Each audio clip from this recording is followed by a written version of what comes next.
Why even... crunchy ass shit. I don't know Why'd because you bring that? I just You know I can't resist. nor can I, and I know that we obviously promised the listener last week, you dear listener, that we'd come back and put on a stellar episode. But Put on a show for these people. And I'm just going to describe... Raph has brought an entire bowl of snacks that I would describe as loud. I don't know, we have some listeners with misophonia. I knew who you'd can't deal mention with this that shit. as soon as I was filling the bowl up. Grain Waves, Dorito, Rice Krispies. Yes.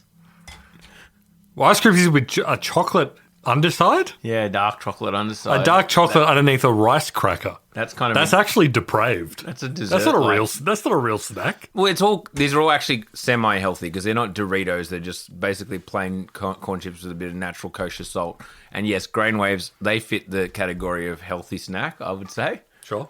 As long as you don't look too closely. And this is kind of like a Rice Krispie with dark chocolate, which possibly good for the heart. I don't know if we ever got to the bottom of that. Whether rice. Dark chocolate. Dark chocolate, yeah. Dark chocolate red wine. Yeah. I feel like jury's out on whether those things are good for you. I know. There was a beautiful grace period where you could pretend that, like, doctors say a little bit of dark chocolate, some red wine, 1 or 2 a night, 3 a night, 4 a night. I think that was back in Facebook link era, like when a link you can send a link viral.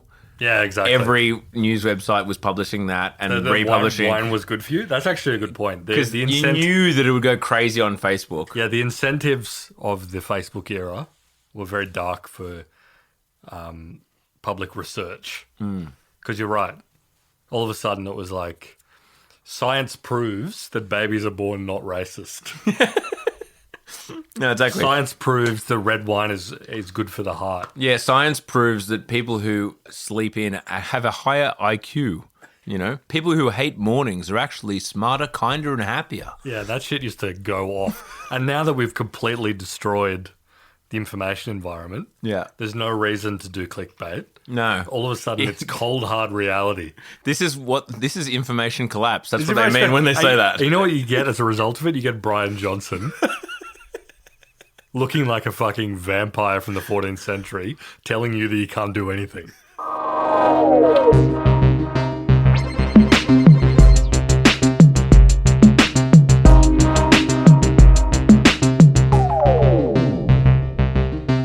Fire episodes today, folks. We've got heaps to talk about. We're going to talk about Elon, Trump, Tesla, again, update. Lucy Guo and OnlyFans for kids. If you're not across that story, we'll get you across that story. A lot of allegedly. You can't say OnlyFans for kids because Apple automatically transcribes our podcast. But no, there is a bit of a scandal that we were going to do last week until we got mercifully interrupted by real life. Yeah, we'll get to that in a minute. I'm just going to keep pre-announcing all the other stuff because it's going to be a long-ass episode. So then, speaking of Apple, we're going to touch on Apple's vaporware, which we spoke about at length recently, but it's proven by hard journalism. Exactly, and some AI stuff, etc. There's a whole bunch of stuff. There's a bunch of crap around. We took a week off, and all of a sudden, everything's going on in the world. Exactly. So, apologies for last week. There's not some kind of crazy excuse other than we couldn't do our regular time, and then because our schedules are just so jam-packed, so rammed, there was no other time. We're grinding always, as you know. Not even to do a remote. And I think this is the first time the Down Round has been unable to complete an episode. Yeah. Every other time. I'm going to remind you that I tuned in from my honeymoon. That's right. To talk about Sam Altman being fired from OpenAI, which turned out to not even last. So I apologize to my wife. I apologize to everybody that was involved in that. So we normally we go above and beyond to bring you content about what's going on in tech. And this 1 week, and you're up our ass. Yeah. Anyway, we're committing right now to just give you more of what you know and love. And it'll never happen again, ever. I can promise you it will never happen again. I mean, I'm overseas in a couple of weeks' time. We'll see if we can make something happen. We'll figure it out. Okay, let's start at the start. 2 weeks ago, when you last heard from us, we did it might have been the week before, I can't remember, but we did a chunk on Tesla having some issues with its stock price. That's right. I'm happy to update you and say that slide has continued. That's right. So if you, not financial advice, but if you heard the Down Round boys and just went, even on eToro and shit like that, you can probably do a 5x short. you would have made buku bucks, but obviously But not financial advice. Not financial advice. If you just to balance it out, if you bought the dip, you would be worse. You're still not having a great time, because just to give you the context, since December, Tesla has lost 55% of its value. That's not good. It's not great. And if you want to hear the full breakdown of exactly what all the issues that Tesla are facing, you can go back and listen to our episode from a couple of weeks ago. But it's in the news again because Donald Trump... Sorry, before I begin, it's not a crime to say something nice about a mate. In fact, I would go so far as to say that human society is based on...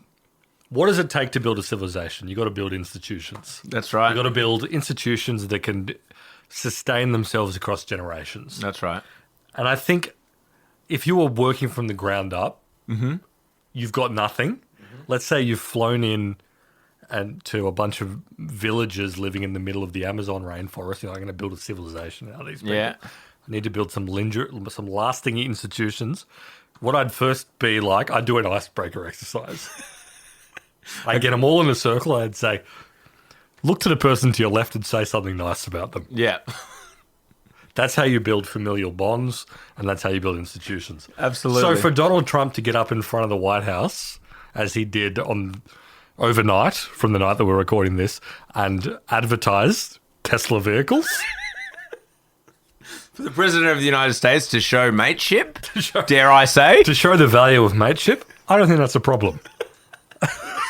If you missed it, explain what happened. That's what he did. He got so context.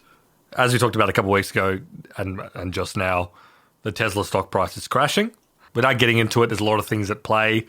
Number one, they're being crushed by Chinese competition. Number two, their sales are down. Revenue is decreasing. Revenue's going down, and sales numbers are going down. Sales numbers are going down. Demand is going down. For a company whose entire stock price and PE ratio, we should maybe talk about what a PE ratio is.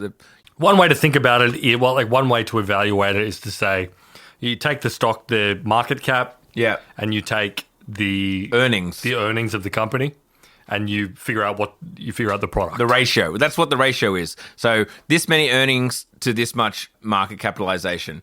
Back in my day, and by that I mean 7 or 8 years ago, a PE ratio of 10 to 11 to 12-ish, that was like a fairly high growth company. That's a pretty company that's really moving, and you're like, it's expensive now with a PE ratio of 12, but that's because I expect revenue to really skyrocket. To really ramp up. And so Tesla's, I think at peak was around 200. 200, which is, as you say, keep in mind the fact that like... PE ratios have increased over the last They have increased, years, and like hyper-growth software companies have thrown off the thing, companies going public and commanding certain prices with like a PE ratio of like 50 is like not...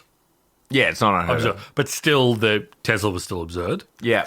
And it still is. It's still huge. However, this is in the face of like the company is actually declining in revenue. It's not growing. It's shrinking. We talked about 2 weeks ago the fact that Tesla has always been a bit of like an index fund for the future because, credit to him, Elon Musk is good at marketing, and he's always sold the narrative that's like, we may not sell as many cars as Ford. Our total annual revenue and profit may not be amazing, but everything we are doing is building towards us being the only car company in the world. The only car company in the world, and also like being the future of energy, being the future of robotics is what their current thing. Robotaxis, robotics, all that kind of stuff. Which means that if you buy into this stock right now, you will be on the ground floor of a company that is... the biggest company in the world. The biggest company on Earth by unimaginable levels. Yes. I think that sort of mythos is starting to shake a bit because your average investor, your institutional investor, can look at two things. One, there are Chinese companies doing crazy stuff in terms of everything that you do, be it cars or like the robot stuff or whatever. Number two, your CEO, who has been like the reason there is this halo, is off... in the Oval Office, using his child as a human shield.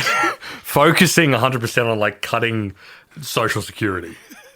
His time is 100% focused on cutting Social Security. I'm not convinced that he's spending a lot of time with Tesla. And it seems like he's not. No, he's certainly not. They did overnight, though. He was spending some time on Tesla and brain capacity on Tesla through getting his mate to say, Buy a Tesla. buy a Tesla. It's obviously you're a terrorist if you, I don't know, spray graffiti, Yeah. spray Elon Musk is poo-poo on. Because this is the second part. Again, we talked about the other week. The politics dimension of it. If you lean in insanely to like backing one political tendency, you're going to alienate a bunch of people. Yeah. Elon Musk is, there's a lot of people that love him. There's a ton of people that fucking hate him. Yeah. And now there are people protesting outside Tesla dealerships, setting Teslas on fire, graffitiing Cybertrucks. You got to hand it to him. Obviously, in Elon Musk's wet dream, he has this kind of cyberpunk dystopic, well, maybe not dystopic, I suppose in his mind is utopia future, but he's always kind of positioned himself as the most cringy apparition of kind of cyberpunk fantasy. Yep. This is kind of cyberpunk. It is, yeah. Like know? someone fighting back against the corporations with like weird, yeah, exactly. Normally in a cyberpunk novel or film, they're like the good guys. So I don't know where he's kind of sitting on that. There's people protesting the Tesla shops and stuff, like, because Tesla is this Yeah. conglomerate and whatever, and 100%. But again, setting cars on Teslas on fire, etc. But anyway, the point they're is- all terrorists. They're being designated terrorists potentially. Who knows? Trump said it. Yeah, Trump said if you attack a Tesla dealership as part of a protest, you'll be designated a terrorist, which is very fun. And radical leftists are responsible for Tesla's stock price decreasing. But again, it's kind of funny that like he's being squeezed by Chinese competitors, the politics stuff. His answer to that is like get the president, who very clearly is naturally part of the faction that thinks electric vehicles are gay. Yes.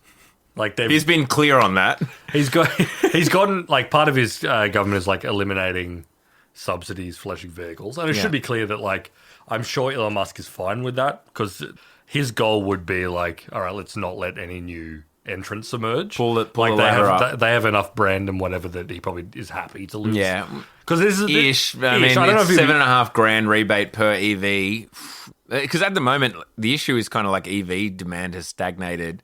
That's So- it. No, you're right. I wanted to tamp down a bit on the critique where it's kind of like there's a lot of people who are like, oh my God, Elon Musk is completely playing against his interests because Trump is eliminating these EV incentives, where I think like the incentives right. will hit other companies worse than Totally, especially given Chinese EVs are basically banned, 100% tariffs on Chinese EVs, it will hit Rivian and Lucid and other domestic American. Given that there's basically no competition for domestic EVs, or the competition is the brands I just mentioned, much smaller companies. It'll hurt the competitors more than hurt him. And then it'll put them out of business. I'm sure he's okay with that level. Although it's worth mentioning, just in terms of economic stuff, Elon Musk tweets like 900 times a day. But if you search his tweet with the word tariffs, he hasn't tweeted the word tariffs since 2021. Right.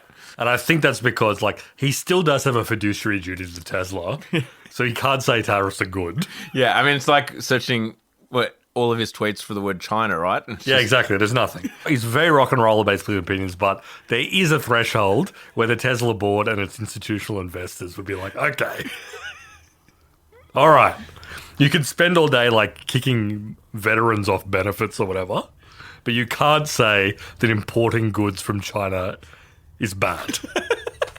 On cars, so before we leave the cars thing, I mean, sorry, we should highlight, it is a rather shocking scene. It was a shocking scene to see the President of the United States with a piece of paper pulled out of like a spiral notebook with a list of Tesla car names and prices on it. There were photos from the wires of like the notes that Trump was holding while he was doing this bizarre pantomime out the front of the White House, and it literally both designed by Danes. Intriguing. And it was just literally like Model Y equals $115,000. like literally just Tesla pricing. If you haven't seen it, Trump, I assume you all have, but maybe you haven't. I shouldn't assume that. Assumption is the brother of ignorance. Trump got into a Tesla. It said he is buying a Tesla, and he got into a Tesla. They had all the Teslas outside the White House. Yep. Trump got in, and he said the down round motto. He said, wow, everything's computer. And like, again, you got to hand it to Trump for having a deep wisdom. That is what an EV is. The drivetrain is like 3 parts. The only like differentiator on a commercial basis is that it's a different kind of computer. He gets to the heart of the matter quick. You know, he's a Wow, straight everything's computer. He gets it. He's like, there's no internal combustion engine.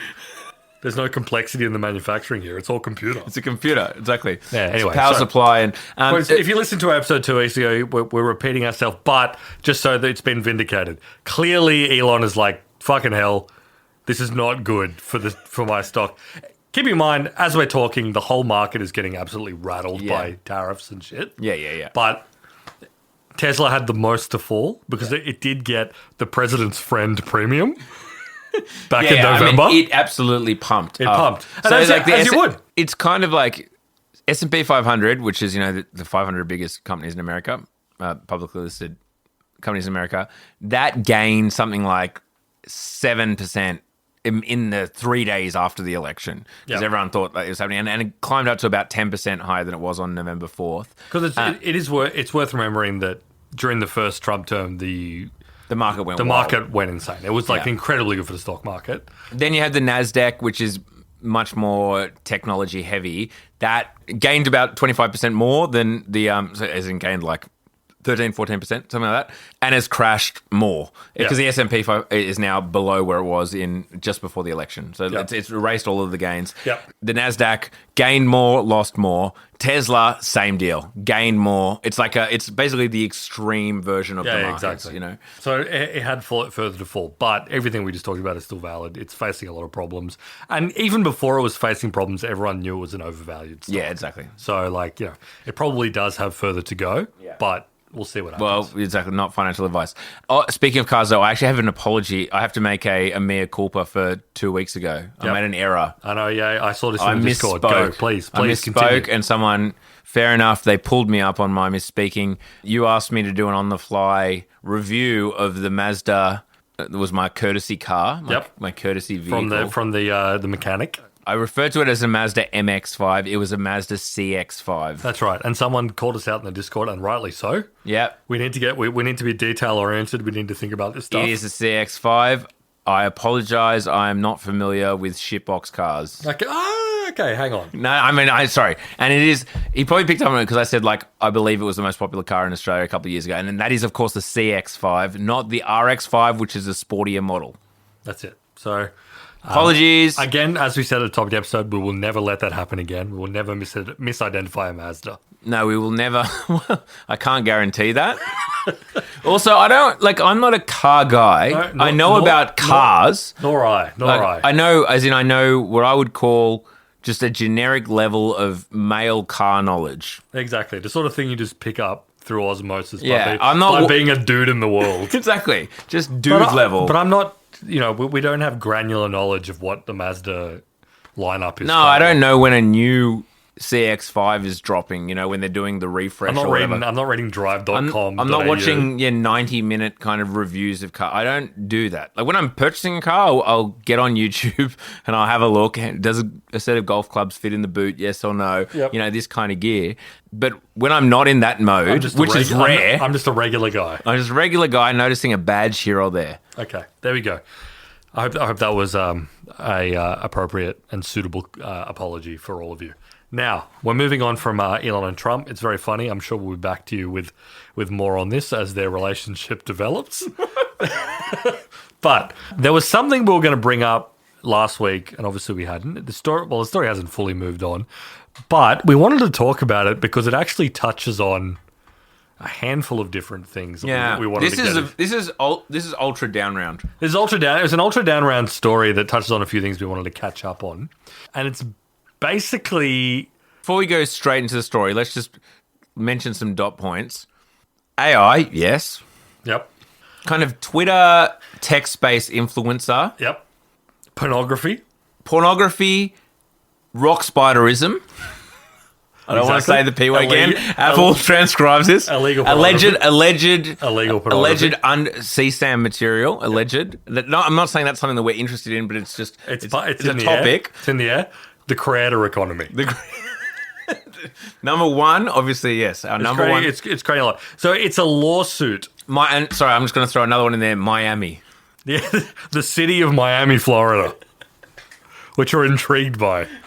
Yeah, there's a lot going on. It's a lawsuit against a company that you may or may not have encountered. It's called Passes. Already sus. Passes. Well, yeah. let's start it here. Can you give me a one-sentence description of what Passes is? So Passes is, what if you identified an extremely, I'm going to say it, narrow TAM, total addressable market, that was like OnlyFans but slightly less pornographic. Non-nude OnlyFans. Basically. But like, we're going to get into this. But Would this be thirst trap even? Yeah, maybe. What if you paid for thirst trap pictures? Yeah, basically. So, but also people under the age of 18 could be creators. Yeah. No. Okay. So Passes. This happened a bit. So we're going to get into like the OnlyFans question, as you know, that is the creator economy pornography platform that also, I suppose, some people do cooking videos on, but they are a marginal part of the. There's a UFC fighter who's a really nerdy one who's sponsored by OnlyFans, and he wears an OnlyFans shirt and his like YouTube videos, and he's like, "It's not. I know what you're thinking, but no, it's actually a creator platform." It's like, mate, come on. Who are you fooling here? Corey Sandhagen is a real nerd. We're going to get into this because actually one of the very first Downward episodes we did was OnlyFans because there was a news story. We're going to get into it, but it's been a while and we need to catch up on it because it is actually fascinating. It's fascinating, and it's well, there's a few things. It's one of the only successful creator economy businesses. One, B, it's one of the only successful UK tech stories. I remember a couple of weeks ago we were roasting the British for their economy and output. We didn't mention OnlyFans, and that is one of their saving graces. Anyway. Well, I mean, saving graces. Well, I mean in the sense of like, in terms of raw numbers. They really lost Jesus, that country. They truly did. They truly did. Back when Henry VIII separated from the Catholic Church, a whole bunch of companies sprung up in its wake that were trying to like arbitrage, I guess you could say, the brand value, because obviously OnlyFans has always had a relatively toxic brand, and we're going to get into this as well. But Passes was one of them. Passes, and already troubling. It's founded by Lucy Guo, who is interesting because she was one of the founders of Scale AI. Yeah.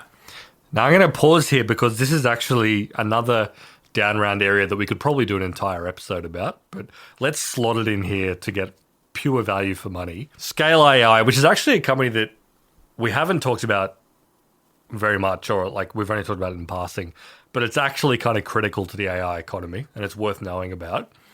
Founded by Alexander Wang and Lucy Guo. And there might have been someone else in there, but I think those are the two main founders. Not Alexander Wang, the designer. So Scale AI is a company that's done incredibly well during the AI boom, but they don't produce a foundation model. They don't produce a user interface. They are a AI labeling service, or like a metadata labeling service. Their entire pitch is AI companies like OpenAI, Anthropic, Google, whoever, Meta, need data to feed their models. And the better the data, the better the output. The better the model. But the fact of the matter is most data online is not good. A company like OpenAI can easily find a database of 10 billion images and imbibe it into their machine. But it's useless unless the machine knows what is in the images. Yeah. So you need someone who is human, because you're not going to figure it out with a machine, to sit down and go through a million photos, and when I say someone, I mean like an army of people, and say, tag them. That's a picture of a tree, green, like tree, red apple, green grass, blue sky. Yeah. Or, you've got a machine labeling things, but you need a human to double check it. Yeah, exactly, to verify and be like, that's right, that's wrong, that's right, that's right. Yeah. The classic, you might have a million videos. Monkeys at a million typewriters? Well, a million videos of like they have come from Tesla cameras or something. Yeah. And like have someone go through and be like, pedestrian, sign, Yeah. pedestrian, crossing, sign. You need someone to like provide the baseline of material. Yeah. For And a lot of you would know this, but a lot of you don't know. When you fill out captures, the Google captures, you're actually identifying for Google what certain things are. yeah, exactly. No, I mean, Half of it's like tracking just whether your actual mouse movements are human. It was a genius move. This is the classic thing, which I'm sure many of you know, but like the captures that you fill out for any of these companies, they already know whether you're a machine by the time you like squint at, is that a bicycle? Yeah. They just are getting you to identify them for AI systems. They already figured it out from like the crazy way you were clicking. They were like, no machine could ever click as insanely as that man did right now. Exactly. And people then spend a lot of time and money trying to emulate the mouse movements of a human, and it's very difficult. So when you're sitting there being like, when it says pick the squares that include the traffic light, do I include the pole? Exactly. You are getting played. That's the signal, though. That's the signal. Yeah, totally. Anyway, so you need people to do it. Scale AI's entire business was, all right, we need people to do this because robots aren't going to cut it. We need like someone to either evaluate the work of the robots or literally to label everything. What if we paid people in developing markets who only need to be paid $3 an hour? Yeah. So we're looking at English-speaking countries, because they largely train in English, who have developing countries that have extremely low labor rates. So you're looking at Philippines, Nigeria, India. Well, those are actually the big ones. There are other ones, but those are the big ones. Yeah. Where you have a giant workforce of people who can speak English and can sit in front of a computer and type shit. Yeah, and keen listeners might recall back to our stablecoin episode where we mentioned Bridge AI was paying, and we were talking about specifically about Scale AI. Don't want to derail the conversation, but this is what we were talking about. Like, how do you pay someone in Nigeria? Actually, stablecoins might be a way to do it. Anyway, way to do it. Good point. Moving on.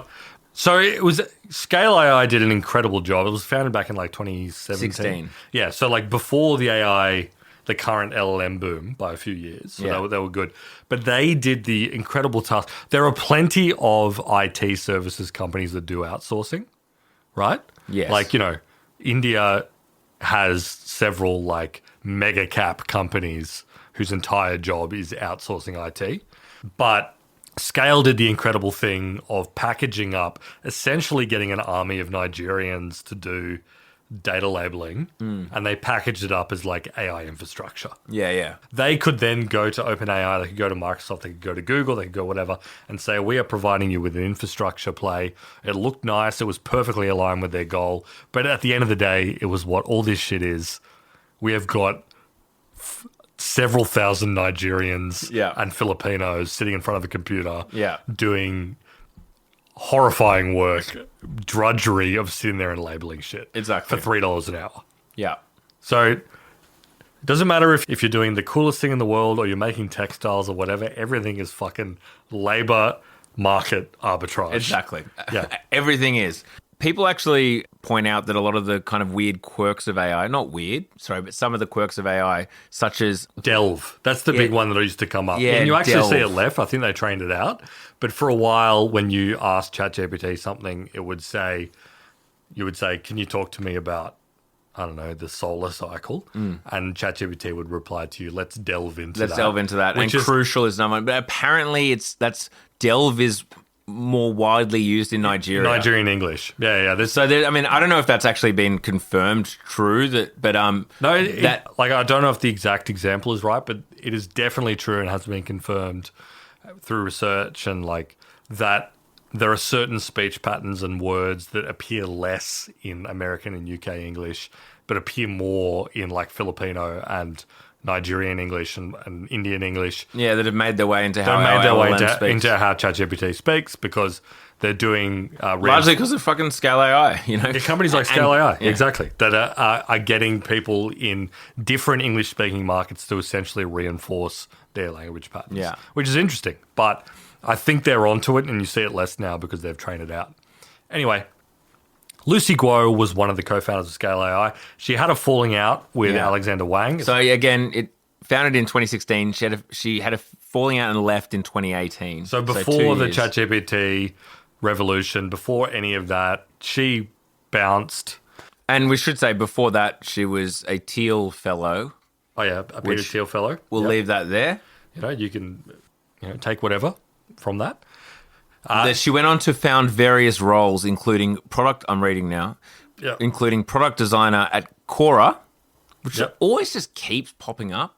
Like it's, I know the CEO is like fairly prolific and Well, he was on the well-regarded. OpenAI board. And Snapchat, and now leads Passes as Passes. CEO. So she started a VC. Yeah, she started a VC. But anyway, Passes was what she settled on. And as we flagged before, it was a creator economy business. It was she started it during the creator economy boom. And the whole idea was, let's build something that's like exactly the same model as OnlyFans, but make it like a non-pornographic OnlyFans. And that pretty soon started to include not pornographic, but pretty close to pornographic. Yeah. So like people who are doing lewd stuff, but not hardcore porno, as you'll find on OnlyFans. And it also started to include, and they encouraged something that you can't do with a lot of platforms, getting people who are under 18 to come on the platform and become creators and get paid for their content from people. Yes. I mean, Freeze pause. frame. Pause. You should never do that. They were encouraging under 18s to come on their platform and monetize photos of themselves. Exactly. Like- with parental consent, allegedly. And allegedly, and this gets him into some trouble a little later, or right now, Yeah, allegedly with a different account. If you had an under 18 account, certain features were disabled. Yeah, you couldn't. Regardless, I'm not buying it. I don't think you should be doing that. I don't think there should be that platform. No, because every single platform that engages this kind of thing, even when it's Instagram or whatever, you will find let me say this about perverts. They're a wily bunch.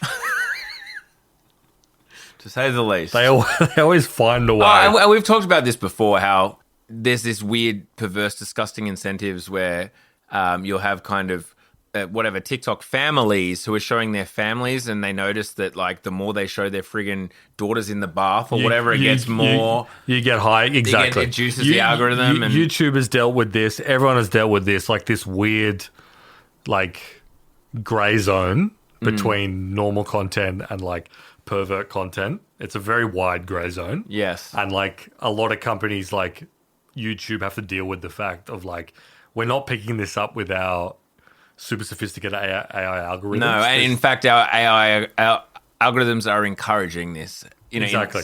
In certain ways. Yeah, exactly. Oh, you like this? Well, how about this? Exactly. So anyway, Lucy Guo got... well, she decided that problem, how about we turn that into a product feature? Exactly. Yeah. So she's now facing a lawsuit from someone who's basically alleged that people that worked at Passes pressured, again, allegedly, pressured her into producing lewd or inappropriate content. Yeah, and removing, as I said, there was certain features that you couldn't use on under 18 accounts, like direct messaging and things like that, and sending direct videos that allegedly Lucy specifically turned off on this person's account. Exactly. In order, and while they allegedly encouraged under 18s to make child porn, let's be frank. Yeah, pretty much. That's the allegation.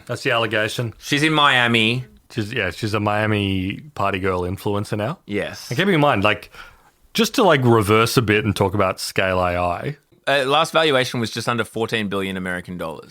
I just want to go from a co-founder of one of the most important quote unquote AI infrastructure companies to running and being sued, running a creator economy platform where you're being sued for distributing child pornography. Yeah. Is crazy.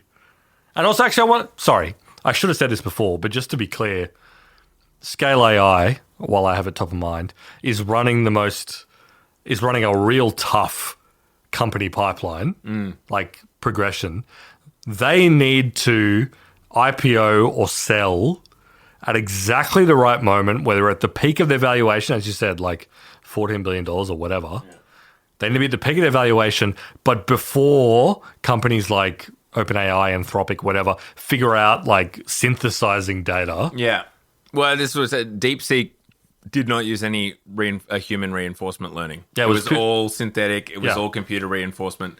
You would think that Alexander Wang looked at DeepSeek and was like, fucking hell. Yeah. Because if the synthetic data thing works to scale AI, well, that's the name of the company, Scale AI, then their company is fucked. It will go, literally the entire pitch of the company is like, our value is a 5 centimeter Yeah. moment Which is happening right now. on the timeline, which we're in the middle of. And if we time our exit wrong, Yeah. our company will be worth nothing. Yeah. Yeah. Anyway, but to go from co-founding that, go through some drama, and end up as a Miami party girl that's being sued for distributing child pornography is crazy. Yeah. Yeah. Crazy. Brings us to OnlyFans. Yeah, this is the other thing. the actual king of the space. Well, this is what I wanted to talk about because, as I said, we talked about OnlyFans at the very beginning of Down Around because it was a relevant story. But I wanted to return to it because we haven't talked about it in a while because I'm going to go out on a limb and say it's the only successful creator economy middleware business that exists. Mm-hmm. And it's very funny that, yes, they've had a bunch of controversies, but they have not faced a dramatic crash like that. Like they haven't slammed headlong into an extremely big child pornography lawsuit. But I think we should... They haven't been debanked. They haven't been debanked. So, all right, let's lay the groundwork of what's going on with OnlyFans, just so people know. It's a private company. It's British. Yep. It's a British import. It's owned pretty much entirely by a guy named Leonard Radvinsky, who's a Ukrainian billionaire who was involved with a bunch of porno stuff over a decade ago, like websites like My Free Cams and stuff like that. Now, I want to return to like a very key point, which I think was the last time we talked about OnlyFans, which was, as you may recall, there was a big blow up that they had banned porn. OnlyFans. And it was like bans porn. it made world headlines in every publication you could imagine because it was so everyone was like, "What the hell?" You know, OnlyFans has banned porn. The whole reason it exists, and they're going to lean on the fact that they are a place where you can do cooking videos, like basically they're Patreon. Yeah. They're just another Patreon, maybe with better technology. Who knows? Let's get it on the Apple App Store. Let's get on the Apple App Store, whatever. And the whole reason they said they did it. And the story that was seeded out to the press is because they had payment problems. And it kind of made sense because there had been issues with like Pornhub and MasterCard and all that kind of stuff. Their claim was they had problems with their payment processes. They had to pull it. And that was kind of like the accepted narrative that was shopped around. And then all of a sudden, randomly, a week later, if that, they were like, we've come to an agreement with the payment processors and adult content is coming back to OnlyFans. And we've never heard about it again.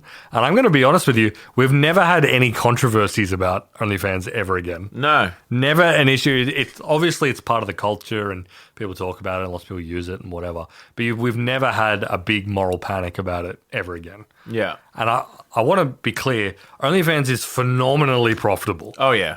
Private company, incredibly profitable. You mentioned, the only creator economy really platform that's thriving. Let's go back to the fundamentals. A fundamental down round thesis about businesses being businesses. Yep. A business creating a product. Now, sorry, before I start, let me say I think this is degenerate and this is No, that's right. like the fall of both Western and global society. Western, Eastern, the middle bit, Yeah, exactly. Oh, I mean, developing world. I'm sure that it's not helping North Korean birth rates either, is my point. I don't know if they have access to it, but if they do, I'm just saying that they're not replacing themselves anytime any soon. All right. Any soon. Soon being obviously a last name of the Koreans. got it. Okay. Regardless, fundamentally though, we're talking about a business that had minimal early investment, that reinvested the profits it made through running a product that was successful into itself in order to grow sustainably. So your point is that you find the basic concept degenerate, but you're impressed by the moxie, the grit. This is fundamentally a sustainable business from the ground up. Like this isn't some insane, absurd, burn heaps of cash, leave a bunch of like bright-eyed and bushy-tailed young staff with no equity because the founder's done something insane that's been pumped up by like an industry that's happy to distort markets and chew you up and spit you out, etc. This isn't like, it may as well have started as a cafe, you know? Sure. It employs people, it makes a profit, it returns profit to the owners who take the risk. All I'm saying is that the reason it's like a highly profitable business is because it's well structured. It's a well-structured business. Let me tell you about why OnlyFans is so insanely successful where other creator economy businesses aren't successful. And obviously there's the number one factor where it's that, you know, sex sells. People like porn. People really like porn and are willing to pay a lot for it. And that we have. I mean, you look at like, we've said this, we don't need to highlight it, but if you look at like top 10 most websites visited in any country or in the world, porno companies will be like 3 of the top 10. But it's like Google, Facebook. ChatGPT is up there now. ChatGPT, and it'll be like YouPorn or whatever. Pornhub X videos are all up there. So like it's just it's a fact of life. That's where it is. Again, as I said, you look around, you see degeneracy. Here it is, folks. But we observe it with a cold, calculating, rational eye. We don't think about it in moral terms. We simply look at it as part of a healthy, functioning market. That's right. Anyway. Supply and demand. Look at a business like Substack or a business like Patreon. They are stuck in basically like the business version of like the middle income trap. You know, like the middle income trap with countries? Yeah. Which is the idea that like a country starts like as a dirt poor agrarian country. They figure out a productive industrial economy. All of a sudden they are cheap labor. They can make stuff. Well, back to scale AI. But unfortunately they hit that threshold where they make too much money. They make too much money to be a manufacturing economy. They haven't got the institutions and the education, whatever, to become a sophisticated service economy. So they just float around in the middle for ages. You know, these are countries like Mexico, Thailand. There's a handful of others like that. It's like this, but for creator economy businesses. Because they run into the problem where it's like, for Substack, the vast majority of their users or creators earn nothing. Because Substack takes a 10% cut. What's 10% of nothing? What if the vast majority of their users are, let's be charitable and say they make $500 a year. Yeah. That's $50 cut for Substack. And I think 500 is probably generous. I think that is generous as like average for the average annual revenue. And then at the top end, you have people like Glenn Greenwald, Matt Taibbi, all these guys that make hundreds of thousands of dollars, maybe millions of dollars a year on Substack. And Substack can take a tens of thousands, hundreds of $1,000s cut. But they are incentivized.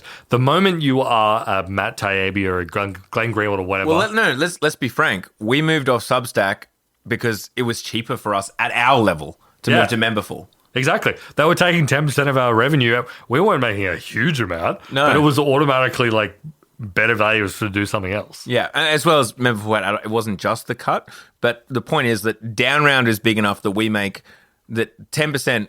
By moving off Substack, we made more money. Exactly. And we moved to another platform. And imagine if you were making millions of dollars. You could literally just pay someone a few grand to make a Shopify website. Yeah, sure. Like, it's a newsletter friggin' business, you know? This is not very hard. easy to, like, it's very easy and when you're on that level of revenue. And Substack, obviously, the payments are through Stripe, so they don't even own the customer. You can move without them. You can just move off Substack and the payments keep coming, the $7 a month or whatever it is. Same for Patreon, whatever. The moment you hit a certain threshold, it makes way more business sense for you to transcend and build your own product. Yeah. That is not the case with OnlyFans, where payment processors are extremely squeamish about porn. That, as we said, MasterCard are like, we do not want to be exposed to like human trafficking lawsuits. We do not want to be exposed to any of that shit when we have plenty of customers that don't have those problems. And then, but number two is the bigger one, which is that this is very well attested within the e-commerce business or whatever. Porno businesses have some of the biggest chargeback rates of any business on earth. And we're talking like average chargeback rate of a normal business 1%. Oh, yeah, if that. If that. Average chargeback of an adult content business, 10 to 15%. Yeah. That is absurd. That's the sort of thing where like a risk in your business would be like, I'm a chill guy. You know, I'm here to enable you. I like a bit of porno myself from time to time, but a 15% chargeback rate causes me to lose sleep at night. So like that's apparently OnlyFans is an unbelievably sophisticated payment rails situation, as you would. Yeah. When you are. Well, if that's like literally the one biggest threat to your business, let's be frank. Like that's probably the biggest threat to their business. Exactly. Yeah. They have apparently multi-layers of, if we are kicked off the credit card payment processes, we have these layers. We have these layers, we have these layers, we have these layers. So it becomes a competitive advantage and a moat. And also they develop good relationships with MasterCard and Visa and whatever, and say, apparently they've got a whole thing where it's like, if you're a creator, they hold the money in escrow for quite a while before they pay it to you. And this is like a float, which they can use to invest in other stuff. But the whole point is like security. We are holding the money for ages. Yeah. So that it's not Visa and MasterCard having to deal with chargebacks. Exactly. So they do this in a very smart way. I mean, another reason why OnlyFans is more successful than Substack, Yeah. I would throw out there is that, and Patreon, what are people doing on Substack primarily? Can you explain to me the content of Substack? Newsletters. And then Patreon, give me maybe 2 examples of what you could find on 1 or 2 Patreons. An interesting podcast about Roman history. And then also maybe someone's doing some art, regular Regular distributions of art. And then on OnlyFans, it's mostly people having sex with each other. That's probably relevant. But there's also the fact that it's like, if you are a top performer on OnlyFans... No, what you're saying is the moat. There's a moat. There's an incredible moat. For OnlyFans. Even if you are the top earner on OnlyFans, and there's people making bucket loads of money being that, and good on them, you're not going to leave. OnlyFans charges... Well, where would you go? OnlyFans charges a 20% cut.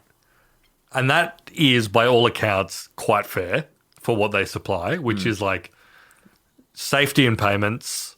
and the sense that, like, you're not going to get cut off. Yeah. Whereas if you went and tried to... Imagine being even, like, the biggest adult creator in the world and, like, dealing with MasterCard's risk division as an individual. Yeah. You're basically facing the exact reason that trade unionism existed in industrial Britain. Anyway, the point being, looping back to what I was talking about before, that whole bizarre moment where they were going to ban... porn. And I think we talked about this in Down Around that very first episode where we talked about it, or the third or fourth or whenever we talked about it.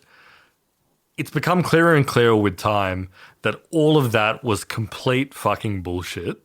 It was because our guy, Leonid Ravinsky, was looking for an exit. He was thinking like, I've got a really successful product and there'll probably have some other people, investors involved and whatever. I need to figure out if we can exit. The 2 ways that you can normally exit as a business is going public and selling to someone else. And let's be honest, neither of those were a particularly good option for OnlyFans. You're not going to go public on the New York Stock Exchange as a porno company. Not going to happen. And B, who the hell is going to buy you, even at your valuation, in terms of pure profit and rev share and whatever? Who's going to buy you? Nobody. It was literally him putting out, or like the company putting out a trial balloon and being like, let's see what value we have as a middleman without the porno stuff. It was very quickly revealed the answer was 0 because all the creators left and everyone stopped using it. Because like their whole narrative that was kind of like, MasterCard told us that they're going to shut us down in X number of days, and then several days later they were like, we have negotiated an agreement with MasterCard or whatever. All of that was complete bullshit. And all these payment guys that I've been reading about were like, there's no such thing as MasterCard coming to an agreement with you when there's human trafficking concerns. They shut you down and they never do business with you again. Yeah. But now they're in a great position, or at least our guy, Leonard Ravinsky, is in a great position where he takes $200 million in dividends every year from OnlyFans. That's a fucking great earner. That is a great little earner. You got to be the porn king guy is the thing. Like, Yeah, you got to be. what do you do? It's like, I own OnlyFans. There are very few photos of this guy online. If I were him, I would take the $200 million, put it in an ETF, Yep, earn a solid, the average return over the last 10 years is something like 36% a year. Well, the average return of the S&P 500 is up at, 13, 14% over the last 10 years. I would only expect to earn, say, 8%, so 16 or 17 million a year. Live off that. And I would assume he's got more than 200 mil, but let's assume that I think his net worth is like $3.8 billion or something. So, even then, like, let's think about, once you're at that mark, you have to be spending around 50 grand a day to spend more than the interest you're earning on your money. Yeah, I think that's... So I personally would, sure, like, someone will buy it. If you're like, look, you can basically, keeping this as it is, other than a few headaches, and it's not nice to chat about at dinner parties, you can earn yourself a cool 200 mil a year. 200 million. I think There'll be some private equity. Someone will buy it, even if they're only going to buy it at like 3 times revenue. You know, get rid of it, reposition yourself as a philanthropist, maybe change your name. You've got the money, and just like chill. Do you really want to still be the guy when you're that rich? Do you still want to be the guy who owns OnlyFans? Yeah, maybe not. Because I'm built different, I guess. You're built different. The thing that they have seemingly worked out that companies like Parsons have obviously not worked out is that it seems like right now their age verification shit is pretty rock solid. Because they obviously know, like, we do not want the attention. They've got AI, they've got human moderators, they've got all this sort of shit purely to make sure that everyone who is applying is 18 years old. Yeah. At least. So there's that, because they're dealing with the fact that they still can't go public. The only people that could ever buy a company like OnlyFans, which again, looking at it purely on the fundamentals, is an amazing business. Yeah. If you looked at those, like the fucking profit margins on that. Yes. You would be like, this is a fucking phenomenal business. I don't think they have that many staff. Well, they don't need to, because all of the marketing is done for it. Like, the people who use it are the flywheel. They market it themselves. Yeah. I mean, they do, as I said, they sponsor Corey Sandhagen, like rank 7 UFC fighter at lightweight. I would wager the majority of like their boots on the ground staff are probably people doing community management, moderation, all that kind of shit. The only people that could ever potentially buy it are an insanely unscrupulous PE firm that's trying to do some burn and flip kind of arrangement, or maybe if, and this is a big bet, if Mohammed bin Salman of Saudi Arabia somehow went insanely in the other direction. He's already tweaked it a little bit. Yeah. And was like, we are allowing pornography and in the public investment fund. I'm going to say this is not like a 0% chance. I could see them doing it. Yeah. They're already in like esports and owning fucking Manchester United or whatever. So, do you think this is only a little step in that direction?